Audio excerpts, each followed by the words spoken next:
Casual. Oferecimento Iguatemi Campinas. Tudo em moda, cultura, gastronomia, entretenimento e tecnologia. Galeria Shopping. O shopping que inspira a moda.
Olá, que prazer estar com você novamente. Obrigado por me receber na sua casa. Olha, eu hoje tenho um assunto interessantíssimo, espero que vocês gostem, que é sobre o universo dos cães. Isso quer dizer como é que esse cão, hoje o nosso companheiro da família, dos filhos, da mãe, dos pais, enfim, como eles devem ter esse comportamento adequado para conviver nesse seio familiar, quais as técnicas necessárias, o porquê que hoje existe naturalmente cães para isso, para tratamento ou não, ou cães mais sociais ou menos sociais, enfim. É todo um contexto de esse universo dos cães que é maravilhoso, na verdade. Poucas são as famílias que não têm um cachorrinho. Eu acho que a grande maioria hoje das famílias ou tem ou já teve, ou pretendem ter. Isso é muito importante. Eu convidei a médica veterinária Camila Sakavicius. É um nome lituano. Isso. Que coisa, que coisa. Me perdoe, mas eu vou soletrar de novo. Sakavicius. Isso, é como se escreve. Sakavicius. Que bom. E que aqui está conosco. Camila, antes de mais nada, me explica essa origem lituana. Meu avô veio muito bebê da Lituânia e é quase que só o que eu sei. Já esteve lá, não? Não. Eu me lembro do meu pai me cantando cantigas lituanas, na língua, né, lituana. Me lembro por ele se lembrar dos pais dele, é a única relação que eu tenho com a Lituânia ainda. Que bom. Mas dizem que é um país muito bonito, né? Eu já ouvi dizer que... Eu nunca tive a oportunidade de ir, mas pelas fotos parece que é realmente... Mas existe hoje uma cultura de turismo muito grande naquela região lá. Várias pessoas vão. E você se dedicou à veterinária por quê? Olha, foi uma história bem interessante. Assim, meu pai, ele vem da contabilidade, financeiro, e eu sempre achei que eu ia seguir por esse caminho. Eu admirava, achava bonito. Até que então, quando eu estava ali na adolescência, comecei a gostar de bicho. E gostava de cavalo. Amava cavalo, montava cavalo, adorava cavalo. Me encantei no mundo do cavalo. Cachorro na minha vida era uma coisa que... foi muito pouco presente na minha infância, na minha adolescência, na minha juventude. Eu me lembro de ter um cachorro quando eu tinha bem nenenzinha, 4 anos, que eu nem me lembro muito dele. Até teve um acidente doméstico, esse cachorro me mordeu e aí nunca mais tivemos cachorro. Foi uma coisa meio que... um assunto não proibido em casa, mas era uma coisa que não fazia... traumático. Não fazia parte. E aí eu fui crescendo, fui...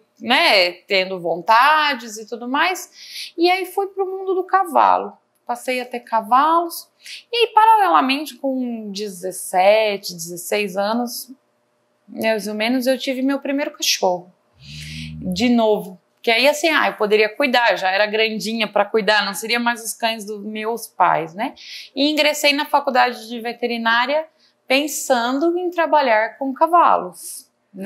Com o grande objetivo, eu montava em hípica, competia com os cavalos, então esse era meu grande foco.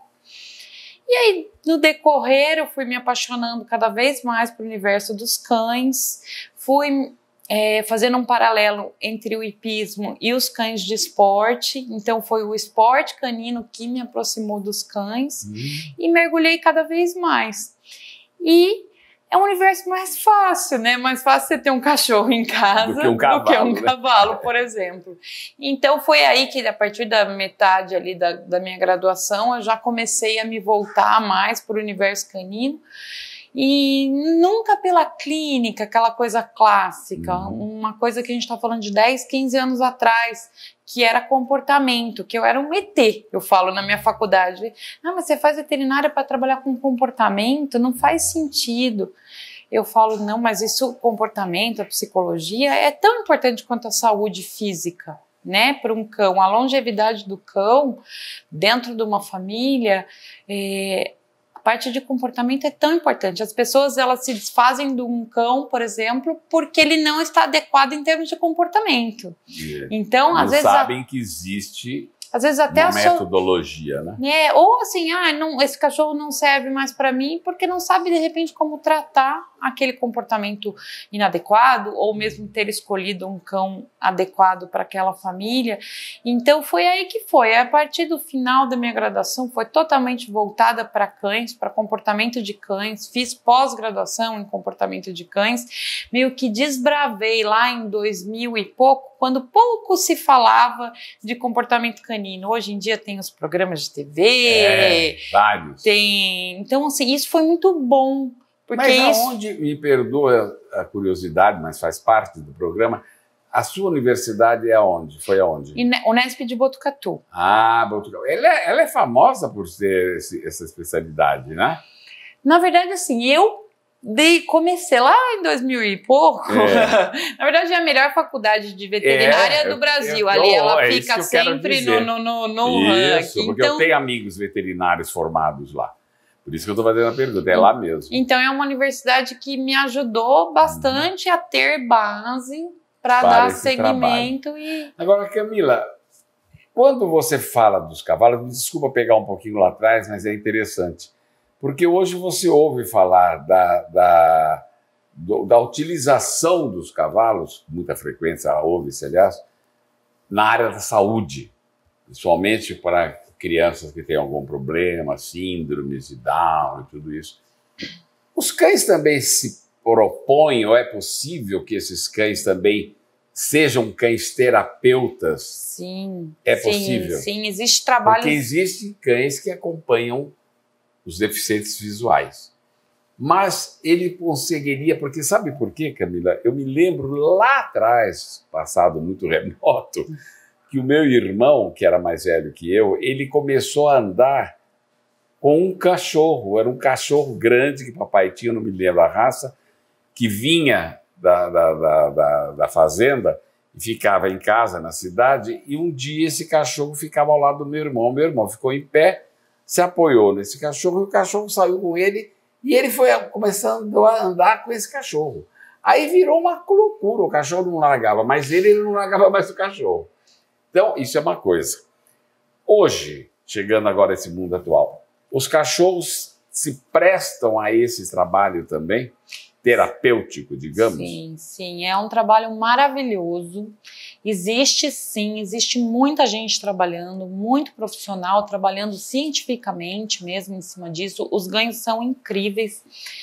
Lá em 2000 e pouquinho, eu também fui muito atuante na cofundação de uma ONG que faz terapia, tem até o nome, TAA, Terapia Assistida por Animais.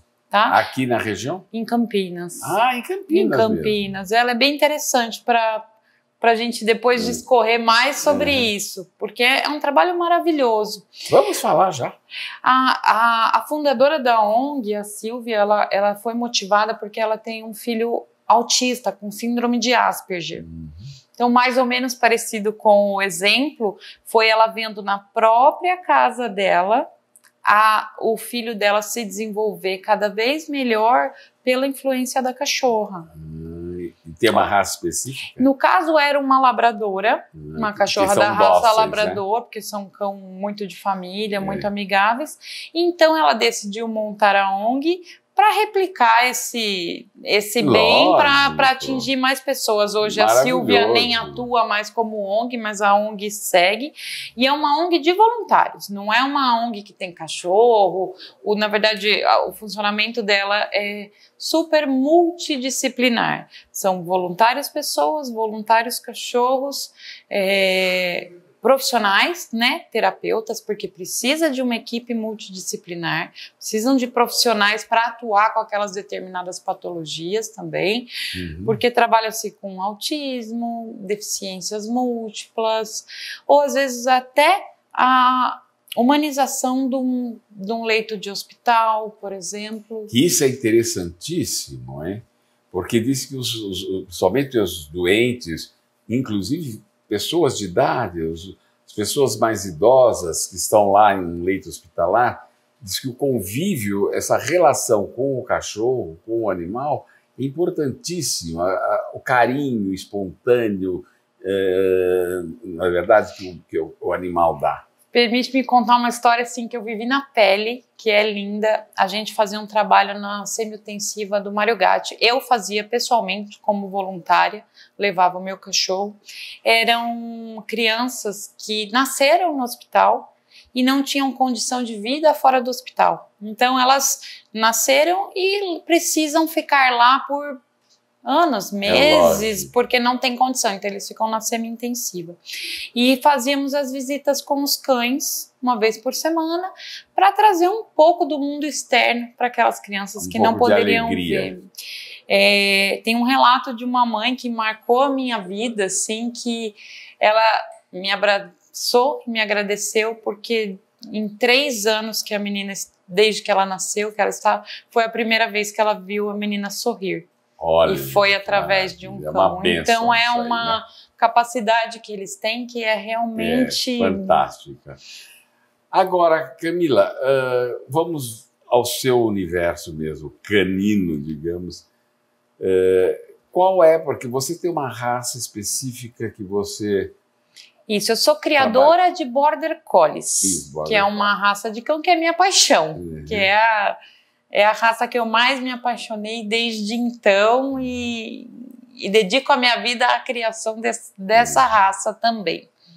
Então, aí você tem esse centro que você chama de... Parque Canino, ou Centro de Entretenimento para Cães. E eu, então, na minha ignorância sobre o tema, eu achava que era um lugar onde você levava as crianças para passear, para brincar com esses cachorrinhos e tudo isso. Agora que a Camila está me colocando a par, e é muito interessante o que vocês vão ouvir.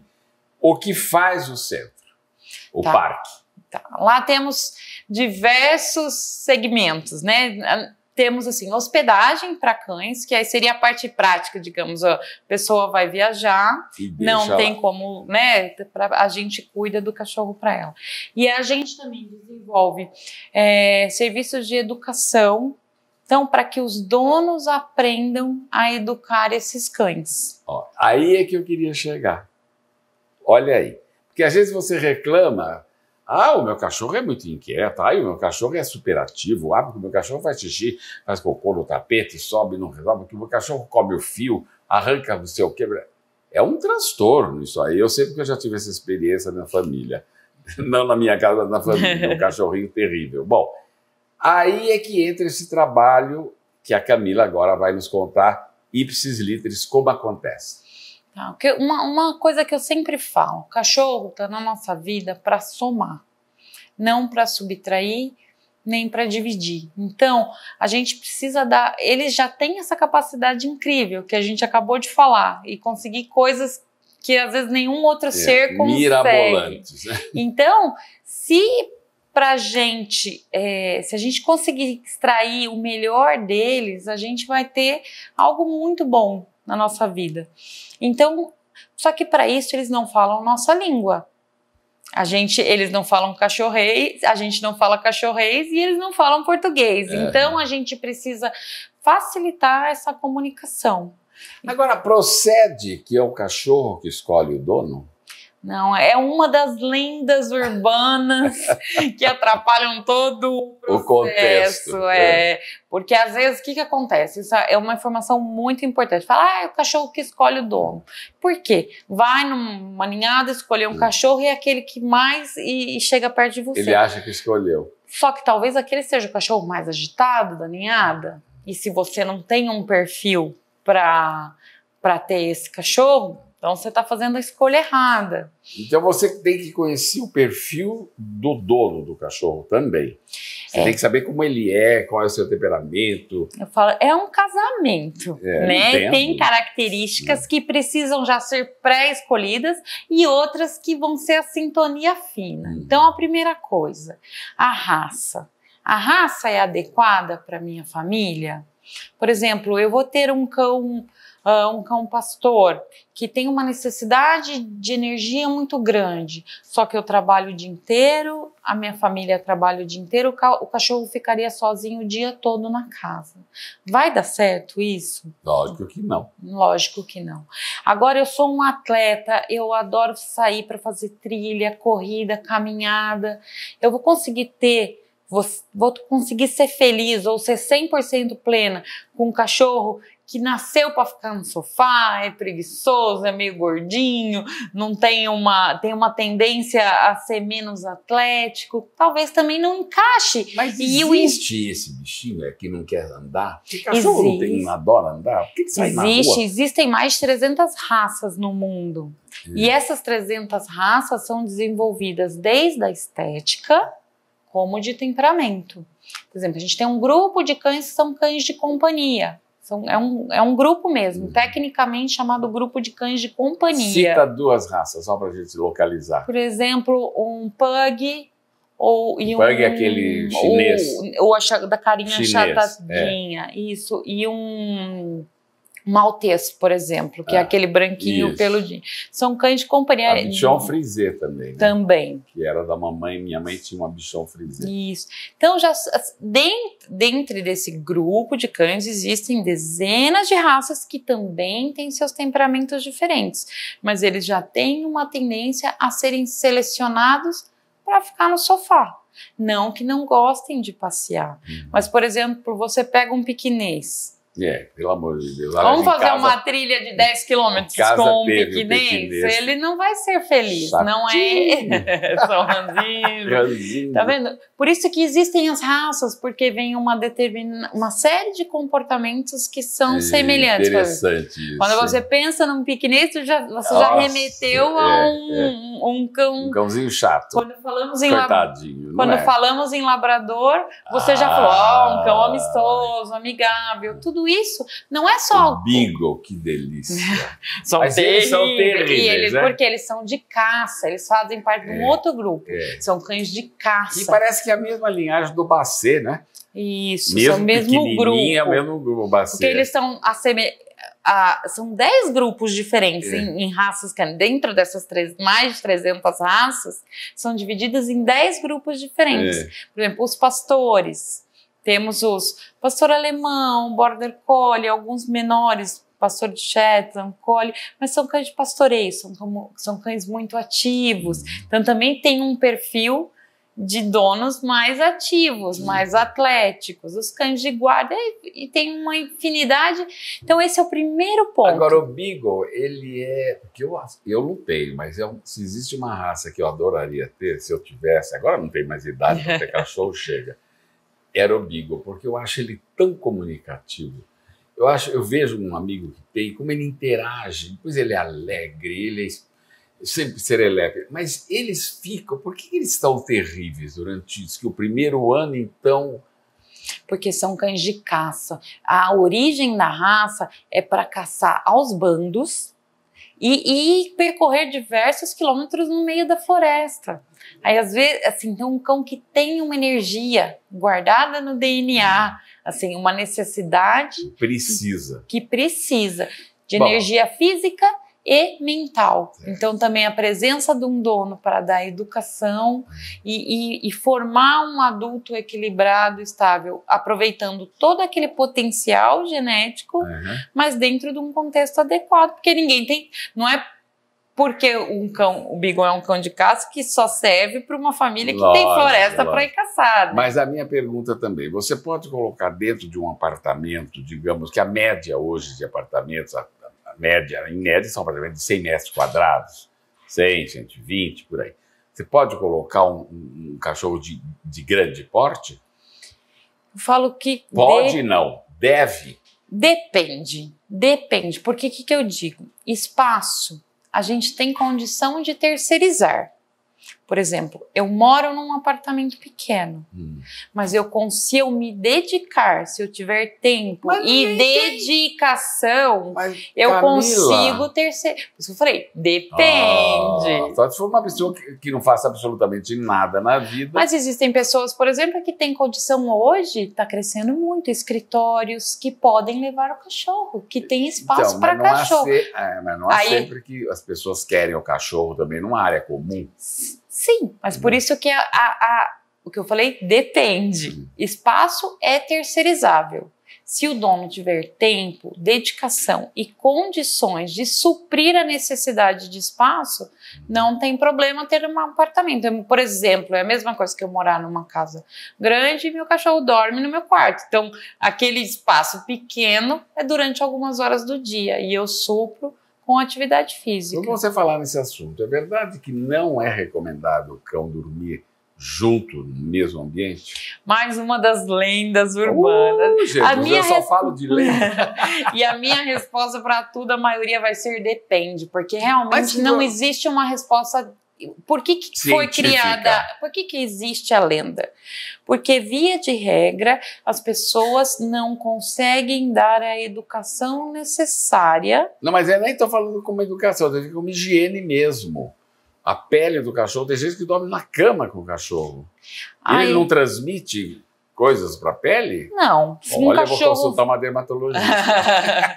Um cachorro saudável e limpo, higiênico, não teria. Eu opto pela minha cama estar limpinha. Pelo amor de Deus, né? Cachorro... Agora, eu quero fazer uma pergunta, porque isso está engasgado aqui em mim. Eu acho que estão humanizando demais os animais. Exatamente. Eu acho isso um pecado, eu acho isso uma loucura, eu acho isso uma carência afetiva do ser humano, que não, ou por não ter filhos ou não ter mais ninguém, começa a humanizar esse bicho. Você concorda? Você é a favor ou não? Eu sou a favor de achar um absurdo. Porque exatamente eu falo, porque a gente tem que, a maior prova de amor que a gente dá para um cachorro é amá-lo como um cão. Como um cão. Não como um mini humano. E isso não significa não tratar bem. Muito pelo contrário, você tem que tratar ele exatamente com as necessidades da espécie dele.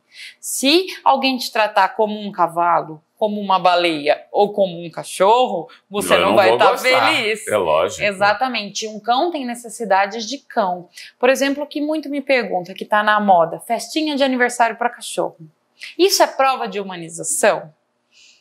Pode ser que sim, pode ser que não. Eu falo, uma festinha de aniversário para cachorro, na verdade ela pode ser só um evento gostoso, social, para pessoas e cães interagirem.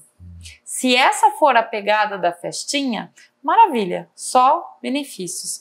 Onde entra o problema? Quando o dono acha que o cão ficou chateado com ela porque esqueceu do aniversário dele nessa data. Ele nem sabe. Exatamente. O cachorro nem tem essa problema. Memória, não é verdade? Porque uma festinha de aniversário para cachorro pode ser qualquer dia, é só para ter uma festinha. Aí é ótimo. Aí é ótimo porque é um momento de interação entre humanos que gostam de cachorro e cães. Agora, achar que o cachorro precisa disso, que tá a parte patológica da história. Patológica. Bom, aí lá então você prepara esses cachorros para interagirem dentro do seio familiar e também prepara os seus donos para receber esse cachorro enquanto um cachorro que vai vir no seio da família. Exato. É isso? Isso. É isso aí.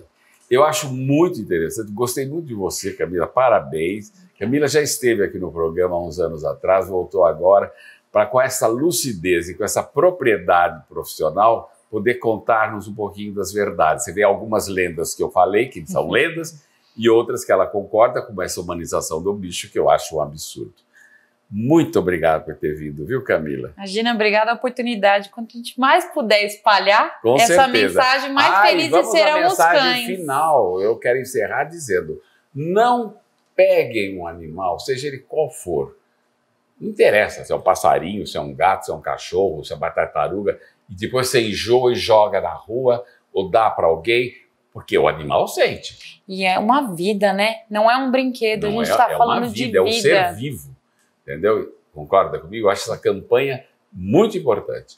Você tem que, se você se propõe a ter o bicho, você trate dele até o fim. E da melhor maneira possível. Da melhor forma possível. Muito obrigado por ter vindo. Imagina, obrigada pela oportunidade. Eu é que agradeço.